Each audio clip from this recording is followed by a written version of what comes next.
दोस्तों, धर्मेंद्र प्रधान जी ने इस्तीफा दे दिया है और बाकायदा ट्वीट करके उन्होंने 2 पन्ने का स्क्रिप्ट डाला हुआ है। मैं पूरी स्क्रिप्ट आपको पढ़ के सुनाता, लेकिन स्क्रिप्ट 2 पन्ने की है। मैं यहाँ पे स्क्रीनशॉट लगा दे रहा हूँ, जा करके आप उसको पढ़ भी लीजिए और देख भी लीजिए, और उनके ट्विटर हैंडल पर जाकर भी आप देख सकते हैं। और बाकायदा उन्होंने ये बात कही भी है, देश के युवाओं के हक में कहा है, देश के युवाओं के भविष्य को ध्यान में रखते हुए उन्होंने अपनी भावना को व्यक्त करते हुए बहुत लंबा स्क्रिप्ट लिखा। और मैं छोटी सी बातों में आपको बता देना चाहता हूँ कि उन्होंने ये कहा कि मैं युवाओं का सम्मान करता हूं क्योंकि वो देश के भविष्य हैं, आने वाले भविष्य हैं। उन्होंने अपना भावना व्यक्त करते हुए इस देश के नौजवानों की भविष्य की कामना करते हुए उन्होंने ये भी कहा कि यही वो बच्चे हैं जो आगे चल के इस देश को संभालेंगे। तो उन्होंने ये भी कहा कि देश के नौजवान अब इन सब चीज़ों में न उलझें, कोई बाहरी लोग इसका फ़ायदा न उठाएं।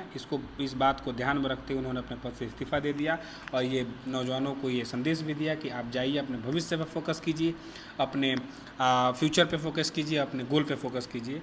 कॉकरोच जनता पार्टी ने जो प्रयास किया, जो संघर्ष किया, जिस तरीके से लड़ाई लड़ी और लाठियाँ खाई, कितनों के सर फूटे, कितनों के हाथ टूटे, कितनों के शरीर पे गंभीर चोटें आईं, इतने संघर्ष के बाद धर्मेंद्र प्रधान जी का इस्तीफा आ गया है। कहीं ना कहीं ये बात दर्शा रहा है कि जनता से ऊपर कुछ भी नहीं है। अगर आप गलती करेंगे तो सरकार को झुकना पड़ेगा। अगर जनता आपको वहाँ बैठा सकती है तो आपको वहाँ से उतार भी सकती है। ये है प्रजा की ताकत, ये है लोकतंत्र की ताकत, और ये ताकत पूरे देश ने सबको बताया है।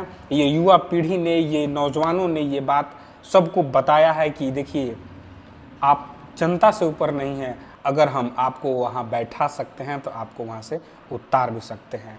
तो अब देश को बदलना पड़ेगा। देश अब बदलाव की तरफ जा रहा है, देश अब एक नई दिशा की तरफ जा रहा है। बीजेपी ने बहुत अच्छा निर्णय लिया, देश के युवाओं का सम्मान रखा, देश के युवाओं का भावनाओं का सम्मान रखा। और सबसे बड़ी बात, मैं धर्मेंद्र प्रधान जी को धन्यवाद देना चाहूँगा कि उन्होंने देश की युवा का भावना का कद्र करते हुए उन्होंने वो इस बात की जिम्मेवारी ली और देश के युवाओं के भविष्य की कामना करते हुए उन्होंने अपने पद से इस्तीफा दे दिया। तो साथियों, मेरा अब अपील रहेगा सभी नौजवान साथियों से कि अब आप जाइए, प्रोटेस्ट को ख़त्म कीजिए और अपने कैरियर पर फोकस करिए।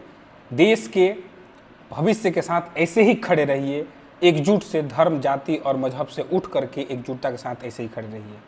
बहुत बहुत धन्यवाद। जय हिंद।